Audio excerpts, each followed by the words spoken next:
نحمده ونصلي ونسلم على رسوله الكريم اما بعد۔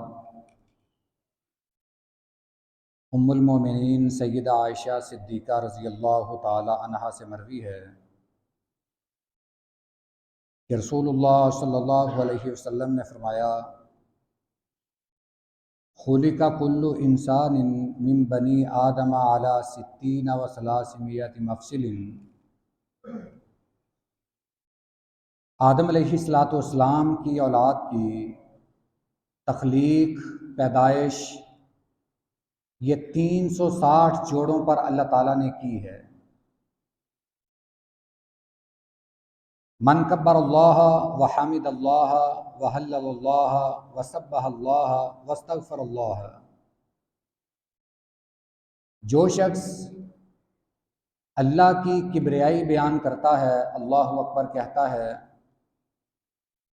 اللہ کی تعریف بیان کرتا ہے، الحمدللہ کہتا ہے، لا الہ الا اللہ کہتا ہے، اور اللہ کی ثنا بیان کرتا ہے، تسبیح بیان کرتا ہے، سبحان اللہ کہتا ہے،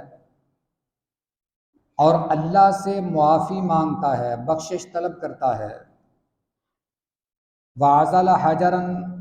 عن طریق المسلمین، اور وہ مسلمانوں کے راستے میں سے کوئی پتھر ہٹا دیتا ہے، او شوکتن او عزمن من طریق المسلمین، یا وہ مسلمانوں کے راستے میں سے کوئی کانٹا ہٹا دیتا ہے یا ہڈی راستے سے ہٹا دیتا ہے، وَأَمَرَ بِمَعْرُوفٍ، اور نیکی کا حکم دیتا ہے، او نہی عن منکر، اور برائی سے منع کرتا ہے، عدد تلک الستین و 300، اور یہ عمل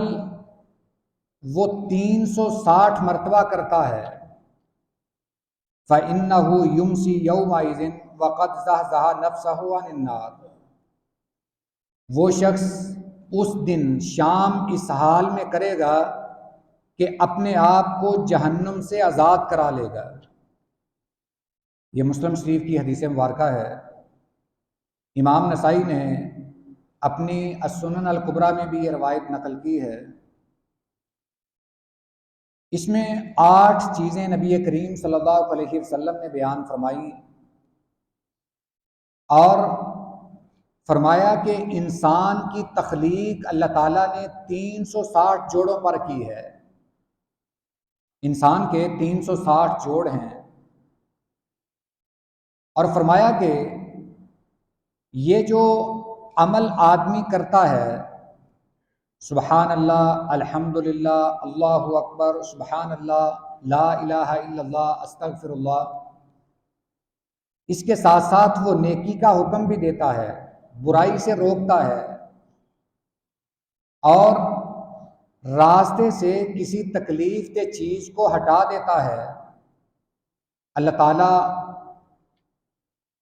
اس کے اس عمل کی وجہ سے جہنم سے اس دن اللہ تعالیٰ اسے آزاد کر دیتے ہیں۔ اگر وہ شام ہونے سے پہلے اس کا وقت اجل آ جاتا ہے، وہ دنیا سے چلا جاتا ہے، اس نے جہنم تو اپنے اوپر حرام کر لی ہے،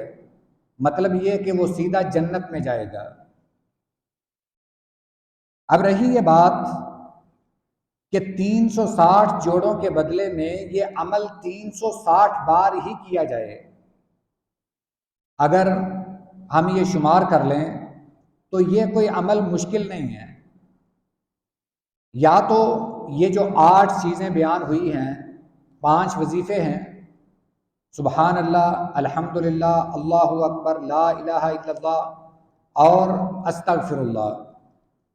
یہ شمار کر لیں، اور ساتھ ساتھ ہم اگر کسی کو نیکی کا حکم دیتے ہیں، ہم نے کسی کو نماز کا کہا، وہ بھی نیکی کا حکم ہے، کسی کو برائی سے روکا، وہ بھی نیکی کا حکم ہے، اسی طرح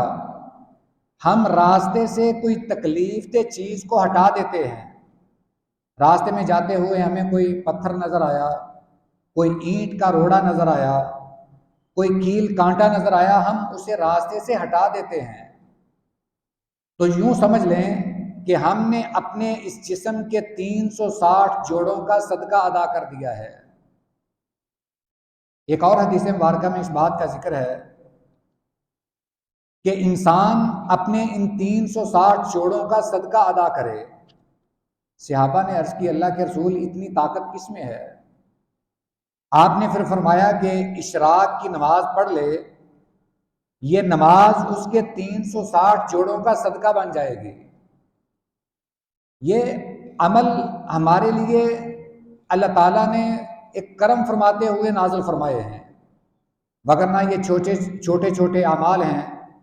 ان کا اجر کتنا بڑا ہے ہم اس کا اندازہ بھی نہیں کر سکتے۔ اگر ہم صرف اس بات پر غور کر لیں کہ اللہ نے ہمیں 360 جوڑ عنایت فرمائے ہیں، ہم اس کا ساری زندگی شکر ادا نہیں کر سکتے۔ باقی نعمتیں تو الگ بات ہے، ہم اپنے جسم کے 360 جوڑوں کا حق ادا نہیں کر سکتے۔ ہم جتنی مرضی عبادت کر لیں، ہم ساری زندگی عبادت کرتے رہیں، ہم اللہ کی دی ہوئی نعمتوں کا حق ادا نہیں کر سکتے۔ نبی کریم صلی اللہ علیہ وسلم نے ایک مثال بیان فرمائی کہ ایک انسان جس نے 500 سال اللہ کی عبادت کی، اس کے کھانے پینے کا انتظام بھی اللہ تعالیٰ نے فرما دیا، چشمہ جاری کر دیا، اس کے پاس پھلدار پودے اگا دیے، وہ ان کا پھل کھاتا ہے، چشمے کا پانی پی کر سارا وقت اللہ کی عبادت میں گزارتا ہے، اور اسی طرح وہ 500 سال کی عبادت کرتا ہے۔ کل قیامت والے دن جب اللہ تعالیٰ اسے پیش کریں گے، پوچھیں گے کہ تو نے 500 سال عبادت کی ہے، آج تو اپنی عبادت کے بل بوتے پر جنت میں جانا چاہتا ہے یا میری رحمت کے ساتھ جنت میں جانا چاہتا ہے؟ وہ آدمی کہے گا اللہ 500 سال کی عبادت کی ہے، ابھی بھی مجھے رحمت کی ضرورت ہے، میں تو اپنے اعمال کے بل بوتے پر ہی جنت میں جانا چاہتا ہوں۔ پھر ترازو قائم ہوگا، اس کے 500 سال کی نیکیاں ترازو کے ایک پلڑے میں رکھی جائیں گی، اور اس کے جسم کا صرف ایک عضو، ایک آنکھ نکال کر دوسرے پلڑے میں رکھی جائے گی۔ جب وزن کیا جائے گا، آنکھ والا پلڑا بھاری رہے گا، 500 سال کی نیکیاں اوپر اٹھ جائیں گی، سجدے میں گر جائے گا کہ اللہ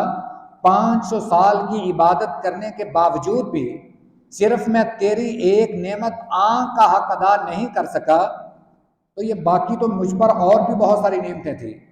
اے اللہ میں تیری رحمت کے ساتھ ہی جنت میں جانا چاہتا ہوں۔ تو ہمیں چاہیے کہ ہم جتنی بھی ہو سکے اپنے پروردگار کی عبادت کریں، ذکر و اذکار کی صورت میں، صدقات و خیرات کی صورت میں، جیسے بھی ہو۔